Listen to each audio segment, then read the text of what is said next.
ஓம் சக்தி. ஓம் ஆதிபரா சக்தி. ஓம் சக்தியே, மறுவூர் அரசியே, நல்லதே நினைப்போம், நல்லது மட்டுமே நினைப்போம். சக்தி வாக்கு பிள்ளைகளுக்கு இந்த ஆதி சக்தியின் ஆசீர்வாதம் என்றுமே முழுமையாக கிடைக்கும். இல்லையே, இன்று உன் வராகி அம்மா என்னுடைய வாக்கினை தர வரவில்லை.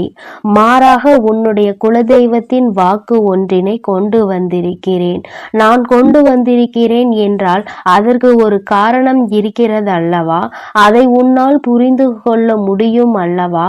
என் தங்கமே, உன்னுடைய குலதெய்வத்திற்கு உன்னுடைய குடும்பத்தில் இருக்கின்ற ஒரு நபரின் மீது அதிருப்தி ஏற்பட்டிருக்கிறது. அந்த அதிருப்தியானது இன்று உன்னிடத்தில் பேச வேண்டும் என்று அவர்களை தூண்டி இருக்கிறது. எல்லாவற்றிற்கும் ஒரு மிகப்பெரிய காரணம் ஒன்று இருக்கிறது. அதற்கு காரணம் என்ன தெரியுமா? உன்னுடைய குலதெய்வத்தின் மனதில் இருக்கின்ற அந்த நீங்காத வேதனைதான். நம் குலத்தில் இருக்கிறவர்களே இது போன்று செய்கிறார்களே என்று மிகுந்த மனவேதனையில் இருந்து கொண்டிருக்கிறார்கள். என் தங்கமே, உன்னுடைய மனதிற்குள் இப்பொழுது என்னென்ன எண்ணங்கள் ஓடுகிறது என்பதை எல்லாம் புரிந்து கொள்ள முடிகிறது. என் குலத்தில் அப்படி யார் இப்படிப்பட்ட ஒரு சூழ்நிலையை உருவாக்கி இருக்கிறார்கள்? குலதெய்வத்திற்கே அவர்கள் மீது வெறுப்பு வருகிறதே என்றால் அப்படி என்ன நடந்துவிட்டது என்று நீ நினைக்கிறாய்? என் தங்கமே, இதை நீ உன் குலதெய்வத்தின் வாயாலே கேட்டுக்கொள். இப்பொழுது இந்த வராகி உன்னுடைய குலதெய்வத்தின் வாக்கினை அப்படியே சொல்கிறேன். அவர்கள் என்னிடத்தில் என்ன சொன்னார்கள் அதை நான் உன்னிடத்தில் அப்படியே சொல்லி தெரிவிக்கிறேன். என்னவென்பதை நீ முழுமையாக புரிந்து கொண்டால் போதும். உனக்கு என்ன நடந்தது, எதனால் இப்பொழுது இப்படி நடக்கிறது என்பதை தெரிந்து கொள்வாய். என் தங்கமே, இதோ உன் குலதெய்வம் சொல்வதை நீ முழுமையாக கேள். என் தங்கமே, நான் தான் உன்னுடைய குலதெய்வம். என்னுடைய குலத்தில் இருக்கின்ற எல்லா குழந்தைகளையும் நான் ஒன்று போலதான் பார்க்கிறேன். அதுபோல அவர்களும் எல்லோருக்கும் ஒற்றுமையாக தான் இருப்பார்கள் என்று நான் என்னாலும் நினைத்து கொண்டிருக்கின்றேன். நான் இங்கே பாடுபடுவது என்னுடைய குலத்தில் இருக்கின்ற எல்லா குழந்தைகளும் சந்தோஷமாக இருக்க வேண்டும். அவர்கள் எப்பொழுதும் ஒற்றுமையாக இருந்து இந்த குலத்தை நல்லபடியாக வழிநடத்த வேண்டும். எனக்கு பூஜைகளை செய்யும் பொழுதெல்லாம் இவர்கள் ஒற்றுமையாக நின்று கொண்டிருக்க வேண்டும் என்றுதான் நான் நினைக்கிறேன். ஆனால் இவர்களோ இப்பொழுது என்ன செய்து கொண்டிருக்கிறார்கள் தெரியுமா? என் பிள்ளை, உனக்கு இந்த விஷயம் தெரிந்திருக்க வாய்ப்பில்லை. ஏனென்றால் அவர்கள் என்னிடத்தில் வந்து சொன்ன விஷயம் எனக்கு தானே தெரியும். என் பிள்ளை, உன்னை பற்றி அவர்கள் என்ன சொன்னார்கள் என்பதை நான் மட்டும்தான் அறிவேன். அது எத்தனை பெரிய தவறான விஷயம் என்பதை உனக்கு தெரிந்த பிறகு இப்பொழுது அவர்கள் மீது நான் மிகப்பெரிய வெறுப்பில் இருந்து கொண்டிருக்கிறேன். என் குழந்தையே, மிக பெரிய துரோகத்தை உனக்கு செய்ய வேண்டும் என்று என்னிடம் வந்து கேட்கின்றார்கள். நீ என்னுடைய குலசாமி அல்லவா? என் மனதில் இருக்கின்ற இந்த வேதனையை நீ போக்கி தந்துவிட மாட்டாயா? என் மனதை அவர்கள் வேதனைப்படுத்தி இருக்கிறார்கள். அதனால் அவர்களை எப்படியும் ஏதாவது ஒன்று செய்ய வேண்டும். அவர்கள் வாழ்க்கையில் இருந்து மீள முடியாத அளவிற்கு ஏதாவது ஒரு கஷ்டத்தை கொடுக்க வேண்டும் என்று என்னிடத்திலே வந்து கேட்கிறார்கள். என் தங்கமே, அப்படி யாருடைய மனதில் நீ வேதனையை ஏற்படுத்தி இருக்கிறாய் என்று சற்று சிந்தித்து பார். அவர்கள் இன்று உன் வாழ்க்கையே இருக்கக்கூடாது என்றல்லவா நினைக்கிறார்கள். நான் இங்கே ஒருவரின் ஒற்றுமைக்காகவும் பாடுபட்டு கொண்டிருக்கின்ற நேரத்தில் என் சன்னதியில் வந்து நின்று கொண்டு நீ வாழக்கூடாது என்று அவர்கள் சொன்ன வார்த்தை என் மனதை ரணமாக்கியது. நிஜமான உண்மை. என்னால் அதை தாங்கிக் கொள்ள முடியவில்லை. ஏன் இப்படி சொல்கின்றார்கள், என்ன பிரச்சனை என்று பார்க்கும் பொழுதுதான் எனக்கு புரிந்தது. ஏதோ சிறு மனஸ்தாபங்கள் இருக்கிறது, பிரச்சனைகள் ஏற்பட்டிருக்கிறது என்று. அம்மா உன்னிடத்தில் வந்து நீங்கள் ஒற்றுமையாக இருக்க வேண்டும் என்று சொல்ல வரவில்லை. உன் பக்கம் தவறு இருக்கிறதா, அவர்கள் பக்கம் தவறு இருக்கிறதா என்று நிச்சயமாக நிச்சயமாக அறிந்து கொள்ள வேண்டியது என்னுடைய பொறுப்பு. தவறு இருப்பவர்கள் பக்கம் நின்று நான் நிச்சயமாக பேச மாட்டேன். யார் பக்கம் நியாயம் இருக்கிறதோ அவர்களுக்கு நிச்சயமாக நியாயத்தை வழங்குவது என்னுடைய கடமைதான். ஆனால் ஒருபோதும் தவறு செய்யாதவர்களுக்கு தண்டனை வழங்குவது என்னுடைய வேலை கிடையாது. எனக்கு என்னுடைய குழந்தைகளின் மனதை சரி செய்து அவர்களை நல்வழிப்படுத்துவது மட்டும்தான் நான் நல்வழிப்படுத்துவதற்காக பாடுபட்டு கொண்டிருக்கிறேனே தவிர ஒருபோதும் யாருக்கும் தண்டனையையும் கொடுக்க வேண்டும் என்று நினைக்கவில்லை. உனக்கு இது போன்று செய்ய வேண்டும் என்று நினைத்தவர்கள் இன்னும் என்னவெல்லாம் செய்ய துணிவார்களோ என்று தெரியாமல் தான் நான் சற்று மனக்குழப்பத்தில் இருந்து கொண்டிருக்கிறேன். என் தங்கமே, ஒன்றை நன்றாக புரிந்து கொள். யாரிடத்திலும் உனக்கு என்ன மனக்கசப்புகள் இருந்தாலும் சரி, நீ அந்த மனக்கசப்புகளை எல்லாம் உன்னிடத்தில் இருந்து தூக்கி எறிந்துவிட்டு எந்த ஒரு சண்டையும் அவர்களிடத்தில் உனக்கு வேண்டாம். அதற்காக நீ எல்லாவற்றையும் பொறுத்து கொண்டு செல்ல வேண்டும் என்று நான் சொல்லவில்லை. எதுவாக இருந்தாலும் அதை என்னிடத்தில் நீ விட்டுவிடு என்றுதான் அம்மா சொல்கிறேன். என் தங்கமே, நீ என்னிடத்தில் விட்டுவிட்ட பிறகு அதையெல்லாம் நான் பார்த்து கொள்வேன். அது என்னுடைய பொறுப்பல்லவா? அதன் பிறகு நான் அவர்களுக்கு என்ன செய்ய வேண்டுமோ அதை நான் செய்து விடுகிறேன். என் குழந்தையே, உன்னுடைய மனதில் இருக்கின்ற இந்த வேதனைகளுக்கெல்லாம் நான் இப்பொழுது உனக்கு பதிலை தந்து விடுகிறேன். இவர்கள் செய்ய நினைத்த விஷயம், உன் வாழ்க்கையை அழிக்க நினைத்த விஷயம் எனக்கு மட்டுமே தெரிந்தது. நான் இப்பொழுது உன்னிடத்தில் சொல்லி இருக்கிறேன். அதனால் நீ பயப்பட வேண்டாம். சொன்னது என்னிடம்தானே. உனக்கு ஏதாவது ஆக வேண்டும் என்றால் அது என்னை தாண்டிதானே ஆக வேண்டும். என் தங்கமே, இப்பொழுது என்னிடத்தில் வந்து உன்னுடைய வாழ்க்கையை கெடுக்க வேண்டும் என்று சொன்னதற்கு அவர்களை விட்டு விட்டேன் என்று நினைக்கலாம். நிச்சயமாக அவர்களை நான் விட்டுவிடவில்லை. என் குழந்தையே, நீ ஒருவரின் மனதினை வேதனைப்படுத்தி இருப்பது உண்மையானால் உனக்கே அது தெரிந்திருந்தால் நிச்சயமாக நீ எந்தவித சிந்தனையும் இல்லாமல் மன்னிப்பு கேட்கலாம். தவறு உன் பக்கம் இருக்கும் பட்சத்தில் அதை நீ செய்வதில் எந்த ஒரு தவறும் கிடையாது. அதே சமயத்தில் தவறு அவர்கள் பக்கம் இருக்கிறது என்றால் நான் அவர்களுக்கு கொடுக்க போகின்ற தண்டனை என்ன தெரியுமா? இந்த தெய்வத்தினுடைய பார்வை சில நாட்கள் அவர்கள் மீது இருக்காது. அவர்கள் உனக்கு என்ன செய்ய வேண்டும் என்று நினைத்தார்களோ அது அவர்கள் வாழ்க்கையில் நடந்தால் அது எத்தனை வேதனையை கொடுக்கும் என்று சில நாட்களில் அவர்கள் புரிந்து கொண்டு வரட்டும். நிச்சயமாக புரிந்து கொண்ட பிறகு என்னிடத்தில் மன்னிப்பு கேட்க வருவார்கள். அதன் பிறகு நான் அவர்கள் வாழ்க்கையை மீண்டும் பழைய நிலைமைக்கு திருப்பி கொடுத்து விடுவேன். இதுதான் இப்பொழுது நான் செய்ய துணிந்திருக்கிறேன். உனக்கு இதனை தெரிந்து கொள்ள வேண்டும். ஏனென்றால் எல்லோருமே நம்மோடு நன்றாக இருப்பார்கள்.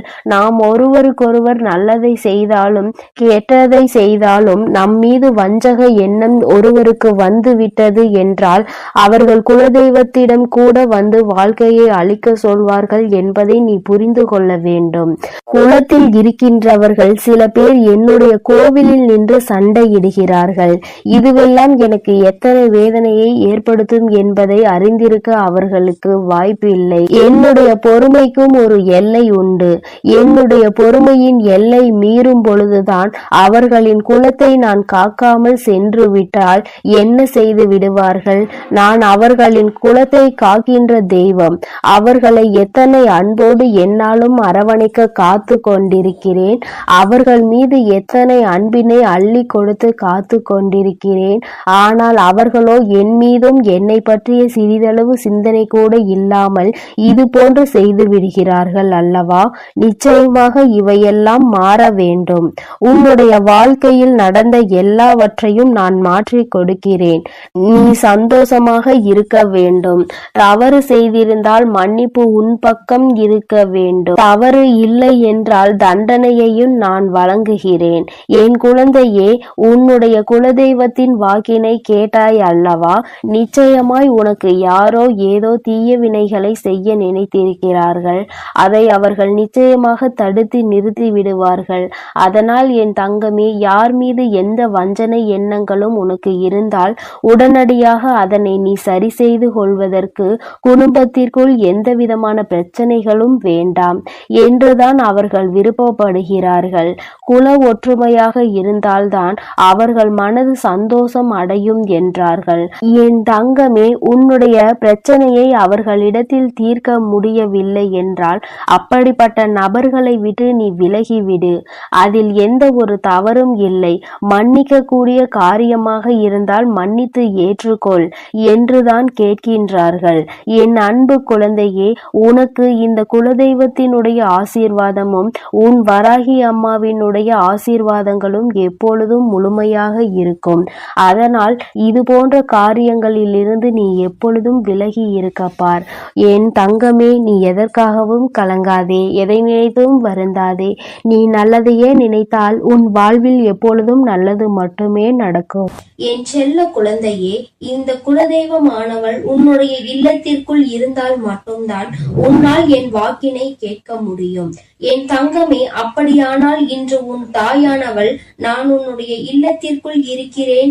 என் தங்கமே, என்னை நீ இன்று முழுமையாக உணரப்போகின்ற தருணம். இந்த தாயானவள் உன் வாழ்க்கையில் என்னவெல்லாம் செய்து கொடுக்கிறாள் என்பதை நீ புரிந்து கொள்ள வேண்டிய தருணம். என் தங்கமே, ஒவ்வொரு நாளும் உன்னுடைய வாழ்க்கையில் நான் சில நல்ல விஷயங்களை நடத்தி கொண்டே இருக்கின்றேன். இன்று உன் வாழ்க்கையில் என்ன நடக்கப் போகிறது என்பதை நீ உணரப் போகின்றாய். அதி முக்கியமான தருணத்தில் இருந்து கொண்டிருக்கின்றாய். நான் நடத்தி கொடுக்கின்ற விஷயங்கள் எல்லாமே உன்னுடைய நல்லதிற்காக மட்டுமே என்பதை நீ புரிந்து கொள்ள போகின்றாய். என் தங்கமே, ஒவ்வொரு நாளும் நான் உன்னுடைய இல்லத்தில் குடியிருந்து உனக்கான பல நல்ல விஷயங்களை செய்து கொடுக்கும் பொழுதெல்லாம் நீ அதனை உணராமல் இருந்து விட்டாய். அதற்கு காரணம் என்ன தெரியுமா? இந்த தாயானவள் உன் இல்லத்தில் இருக்கிறேன் என்பதை நீ அறிந்திருக்கவில்லை. ஆனால் இன்று உன்னால் உணர முடியும் அல்லவா? உன் தாயானவள் நானே உன்னிடத்தில் சொல்லிக் கொண்டிருக்கின்றேன் அல்லவா? நான் உன்னுடைய இல்லத்திற்கு இன்று முழுமையாக வந்து விட்டேன். நான் உன்னை ஆசீர்வதிக்க காத்து கொண்டிருக்கின்றேன் என்பதை நீ முழுமையாக புரிந்து கொண்டாய் அல்லவா? நிச்சயமாக இதுவெல்லாம் உன்னை வாழ்க்கையில் எந்த நிலைக்கு கொண்டு செல்ல போகின்றது என்பதை நீ கூடிய விரைவில் தெரிந்து கொள்ள போகின்றாய். இன்று இரவு உன் குலதெய்வம் உன்னுடைய இல்லத்தில் நடத்தி கொடுக்கக்கூடிய ஒரு அதிசக்தி வாய்ந்த மாற்றத்தை நீ நாளைய விடியலில் காண போகின்றாய்.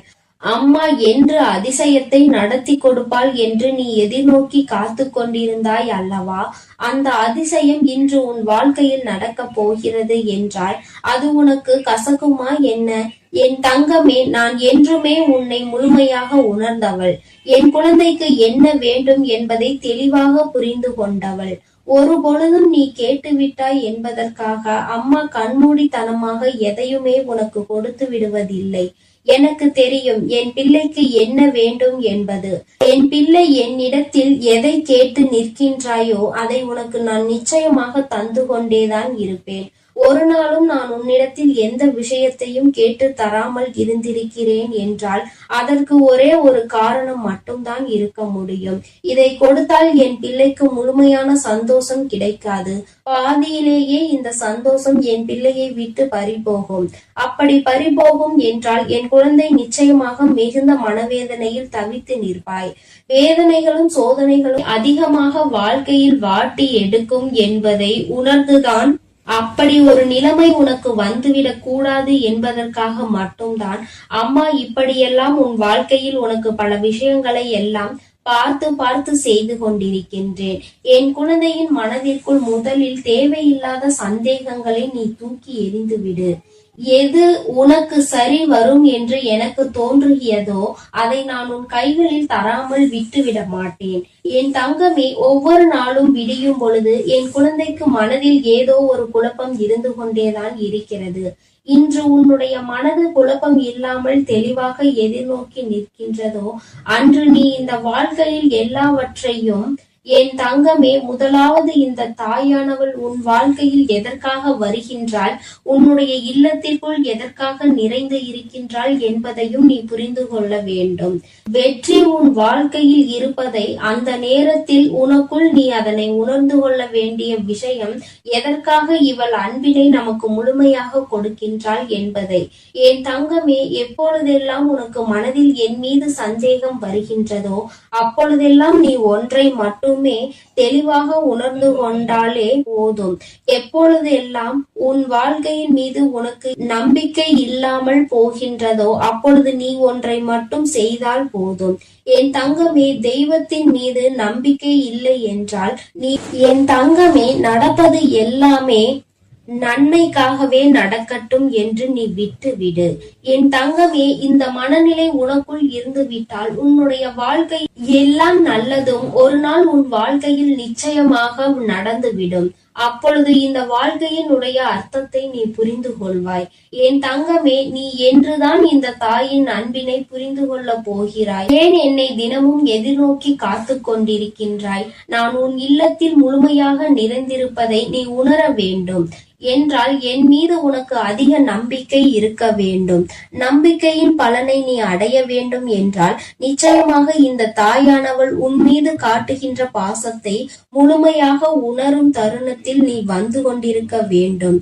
இன்று உனக்கு அந்த சூழ்நிலையை நான் உருவாக்கி கொடுத்திருக்கிறேன் என்றுதான் நான் சொல்கின்றேன். என் தங்கமே, அம்மா பேசும் பொழுது உனக்கு தோன்றலாம், நம் தாயானவள் எதற்காக சொன்னதையே சொல்லிக் கொண்டிருக்கிறாள், அவள் நம்மிடம் அப்படி என்னதான் சொல்ல முயற்சிக்கிறாள் என்று நீ நினைக்கலாம். என் தங்கமே, நான் உன்னிடத்தில் சொல்ல முயற்சிக்கின்ற விஷயம் ஒன்றே ஒன்றுதான். என்றைக்கும் உன் வாழ்க்கையில் நான் நிறைந்திருக்கிறேன். கஷ்டங்கள் எல்லாவற்றிலும் உனக்கு உறுதுணையாக இருந்து உனக்கு நல்ல பதிலை கொடுப்பவள் நான். என்றென்றைக்கும் உனக்கு கஷ்டங்களை கொடுத்தவர்களை கண்டுகொள்ளாமல் இருக்க மாட்டேன். ஏதேனும் ஒரு வழியில் அவர்களை உன் வாழ்க்கையில் இருந்து விலக்கி வைப்பேன். இரவென்பது என் குழந்தைக்கு மனதில் கலக்கத்தை கொடுக்க கூடியது. என் தங்கமே, கண்ணீரை கொடுக்க கூடியது. இரவென்பது என் குழந்தைக்கு நிம்மதியான உறக்கத்தை மட்டும்தான் கொடுக்க வேண்டும். அந்த உறக்கத்தை தேடி அலைகின்ற என் பிள்ளை, இந்த இரவில் இந்த தாயானவள் என்னுடைய அன்பினை முழுமையாக நீ புரிந்து கொண்டு விடுவாயானால் இதைவிட சந்தோஷம் உன் வாழ்க்கையில் வேறென்ன இருக்க போகிறது? இந்த தாய் உன்னுடைய வாழ்க்கையில் முழுமையாக நிறைந்து உன் மனதை முழுமையாக ஆட்சி செய்ய தொடங்கிவிட்டேன்.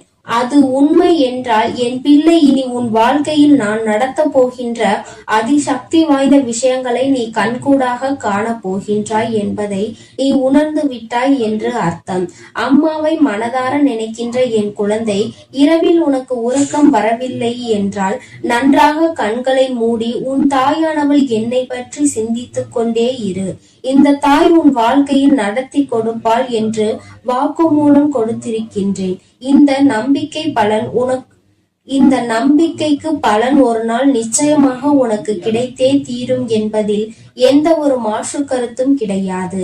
என் தங்கமே, நல்லவை எல்லாம் ஒரு நாள் நிச்சயமாக உன் வாழ்க்கையில் முழுமையாக நடக்கும். அந்த நாள் உன் தாயானவள் உன் கைப்பிடித்து கொண்டிருப்பாள் என்பதை நீ புரிந்து கொள்வாய். என் தங்கமே, நான் உன்னிடத்தில் மீண்டும் மீண்டும் சொல்லிக் கொள்கின்ற ஒரு விஷயம், எந்த ஒரு சூழ்நிலையிலும் எந்த ஒரு கஷ்டத்திலும் உனக்கு யாரும் இல்லை என்று மட்டும் நீ நினைத்து விடாதே. எந்த நேரத்திலும் உன்னை காப்பாற்ற, உன்னை அரவணைக்க உன்னை பெற்ற தாயாக இந்த அம்மா இருக்கிறாள் என்பதை மட்டும் நீ உணர்ந்து கொண்டாலே போதும். என் தங்கமே, உன்னுடைய உணர்வுகளுக்கு உயிர் கொடுக்க உன் அம்மா நான் உன்னை நாடி வருவேன் என்பதை நீ புரிந்து கொள்ள வேண்டும். காலத்தின் கட்டாயம் உன் வாழ்க்கையில் பல கஷ்டங்களை நீ சந்தித்து விட்டாய். ஆனால் இந்த வாழ்க்கை இனி உனக்கு பல நல்ல மாற்றங்களையும் நல்ல திருப்பங்களையும் கொடுக்க போகின்றது. அதனை நீ உணர்கின்ற நேரத்தில் இந்த தாயின் அன்பினையும் முழுமையாக நீ புரிந்து கொள்வாய். வெற்றிக்கு மிக அருகில் நின்று கொண்டிருக்கின்ற உனக்கு இனி வாழ்க்கையில் எந்த கவலைகளும் வந்து விடாது. என் தங்கமே, இனியாவது மன நிம்மதியோடு உறங்கு. உன்னை என்றும் காப்பாற்ற உன் தாயானவள் நான் இருக்கிறேன் என்ற நம்பிக்கையோடு.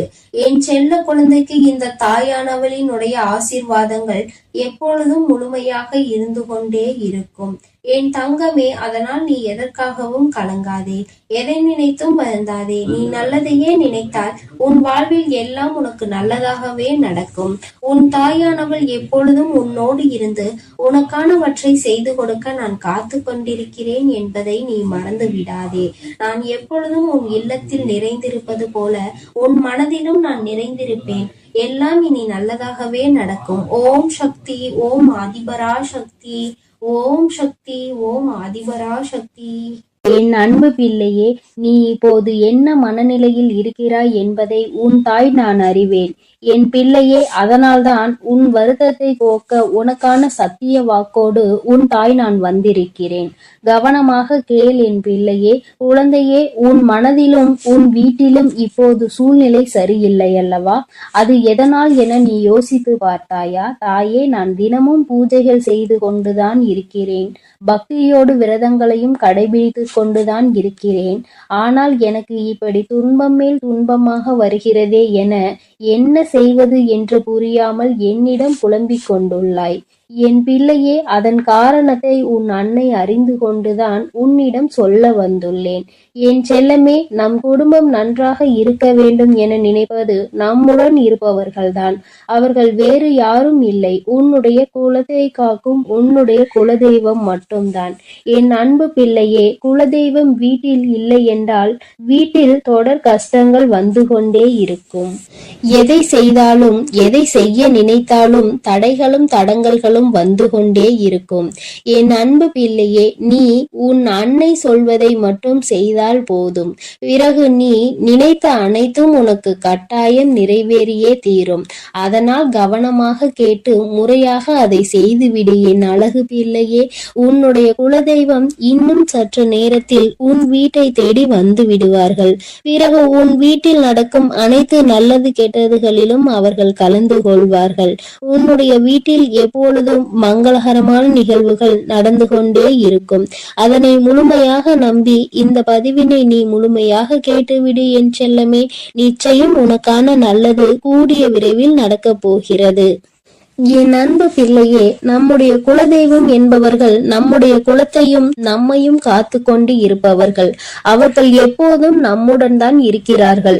ஆனால் சில சமயங்களில் நாம் ஏதாவது அவர்களுக்கு பிடிக்காதது போல ஏதாவது ஒரு தவறை செய்து விட்டாலோ அல்லது அவர்களை நாம் வெறுக்கும்படி ஏதாவது ஒரு நிகழ்வை நிகழ்த்தி விட்டாலோ, நாம் செய்தாலும் சரி, நம் குடும்பத்தில் இருப்பவர்கள் யாராவது ஒருவர் அதை செய்து விட்டாலும் சரி, அவர்கள் அதனால் மனம் வருந்தி நம் வீட்டை விட்டு வெளியே சென்று விடுவார்கள் தங்கமே.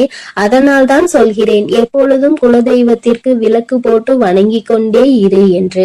நீ வணங்கி கொண்டே இருந்தாலும் நீ செய்யாத தவறுகளுக்காக கூட அவர்கள் உன் வீட்டை விட்டு சென்று விடலாம். ஏனென்றால் உன் வீட்டில் இருக்கும் யாராவது ஒருவர் அந்த தவறை செய்திருக்க கூடும் அல்லவா? அதனால் தான் இப்படிப்பட்ட நிகழ்வுகள் நடந்து கொண்டிருக்கும். வீட்டில் இருக்கும் குலதெய்வம் வெளியில் சென்று விட்டாலே நம்முடைய வீட்டில் தொடர்ந்து பிரச்சனைகளும் தோல்விகளும் நம்மை வாட்டி வதைத்து கொண்டே இருக்கும். நிம்மதியான ஒரு வாழ்வை நாம் வாழ முடியாத அளவிற்கு அது நமக்கு தீமையை கொடுத்துவிட்டு சென்றுவிடும் தங்கமே. அது உன்னை கஷ்டப்படுத்துவதற்காகவும் உன்னை வேதனைப்படுத்துவதற்காகவும் அவர்கள் கொடுப்பது கிடையாது. நீ அதை புரிந்து கொண்டு மீண்டும் சரியான வழியில் நீ நடந்து செல்ல வேண்டும் என்பதற்காக அவர்கள் அந்த சோதனைகளையும் வேதனைகளையும் உனக்கு கொடுக்கிறார்கள் என்பதை நீ புரிந்து கொள்ள வேண்டும் என் தங்கமே. இப்போது உன் அன்னை சொல்கிறேன், நீ இதை செய்து விட்டால் நிச்சயமாக அவர்கள் உன்னை தேடி திரும்ப வந்து விடுவார்கள் என் தங்கமே. என் அன்பு பிள்ளையே, குலதெய்வம் நம் வீட்டில் தங்க குலதெய்வத்தில் நேரில் சென்று நாம் அடிக்கடி பார்த்து வர வேண்டும். குலதெய்வ ஊரில் இருந்து நீங்கள் தொலைவில் உள்ளீர்கள் என்றால் அடிக்கடி குலதெய்வ கோயிலுக்கு போக வாய்ப்பு இல்லை என்றாலும் நேரம் இல்லை என்றாலும் குலதெய்வத்தில் வீட்டில் எப்பொழுதும் வணங்கி கொண்டே இருக்க வேண்டும்.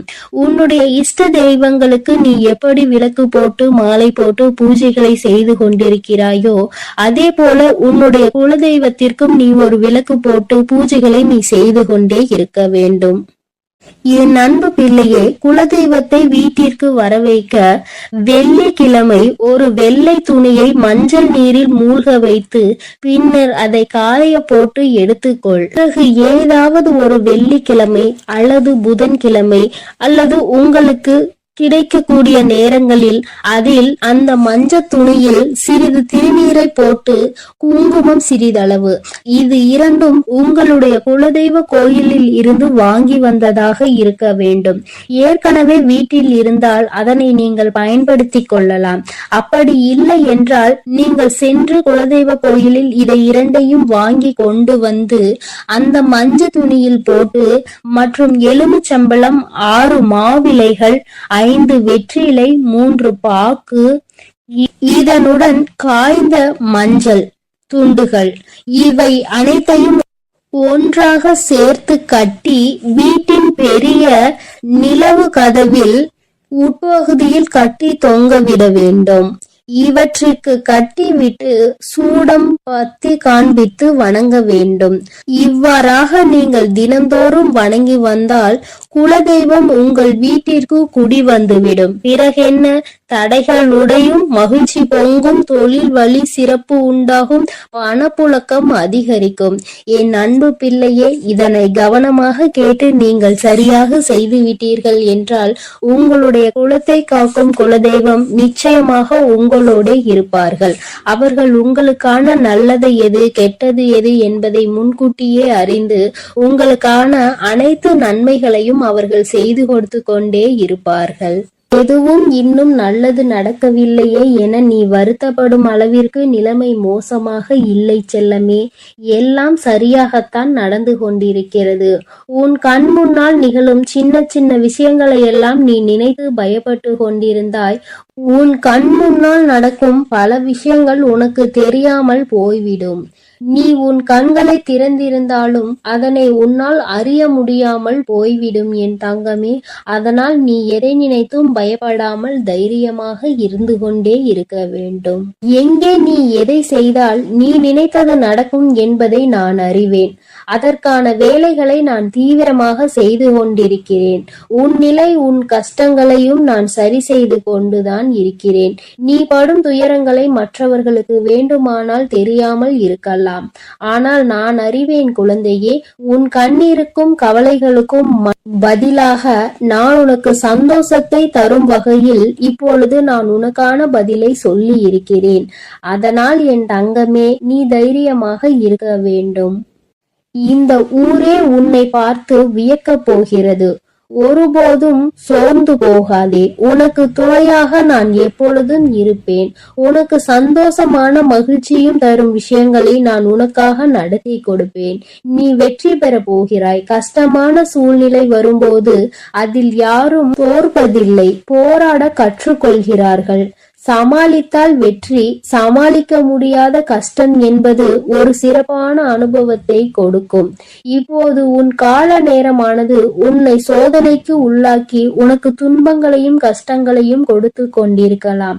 ஆனால் ஒருபோதும் நான் உன்னை தோல்வியடைய விட்டுவிட மாட்டேன். கஷ்டங்களை மட்டும் பார்த்து வளர்ந்த உன்னை இப்பொழுது சிம்மாசனத்தில் நான் அமர வைத்து அழகு பார்க்கவே, உன் தாயாக நான் நீ ஆசைப்படுகின்ற எல்லா விஷயங்களையும் உனக்கு நிறைவேற்றி கொடுக்கவே இப்பொழுது நான் உன்னை தேடி வந்திருக்கிறேன் தங்கமே. உன்னை கஷ்டப்படுத்தியவர்களை நீ பழிவாங்க வேண்டும் என்று நினைக்க அவசியம் இல்லை. காலம் அவர்களுக்கு கூடிய பாடத்தை சீக்கிரம் தண்டனையாக கொடுக்கும். அப்பொழுது நீ அவர்களை பார்த்து பாவம் இவ்வளவு கஷ்டப்படுகிறார்கள் என்று நினைப்பாய். உன்னுடைய நல்ல மனசு, இரக்கங்களும் மனிதாபிமானங்களும் எல்லாமே உனக்கு தெரியும் என் தங்கமே. என் மீது நம்பிக்கை வைத்து காத்திரு. உன் எல்லா சூழ்நிலைகளையும் போராடி போராடி கஷ்டப்பட்டு உனக்கான வாழ்க்கையை நான் நல்லபடியாக உன்னை வாழ வைப்பேன். என் அன்பு பிள்ளையே, நீ எவ்வளவு கஷ்டங்கள் ஏமாற்றங்கள் அடைந்தாலும் என் மீது நம்பிக்கை கொண்டு நீ பொறுமையோடு காத்து கொண்டிரு என் தங்கமே. அதை அனைத்தையும் நீக்கி நான் உன்னுடைய வாழ்க்கையை சிறப்பானதாக மாற்றி உன்னுடைய கரங்களில் நான் கொண்டு வந்து சேர்ப்பேன். உன்னை சந்தோஷமாக வாழ வைக்க வேண்டியது என்னுடைய பொறுப்பு. அதனால் நீ எதை நினைத்தும் கலங்காதே, எதற்காகவும் வருந்தாதே. நான் உன்னோடு தான் இருக்கிறேன். இப்பொழுது எப்படி உனக்கான விஷயத்தை நான் சொல்ல உன்னை தேடி வந்தேனோ அதே போல உனக்கான ஆறுதல்களை நான் ஒவ்வொரு பதிவிலும் உனக்காக கொடுத்து கொண்டுதான் இருக்கிறேன் என் தங்கமே. நீ இதை முழுமையாக கேட்கும் பொழுது நிச்சயமாக உன் வாழ்வில் நடக்கும் மாறுதல்களையும் ஆறுதல்களையும் நீ நிச்சயமாக கண்கூடாக பார்த்து கொண்டிருப்பாய் என்பது எனக்கு நன்றாக தெரியும் தங்கமே. என் அன்பு குழந்தைக்கு இந்த ஆதிபரா சக்தியின் அன்பும் ஆசீர்வாதமும் முழுவதுமாக கிடைக்கும். ஓம் சக்தி, ஓம் ஆதிபரா சக்தி.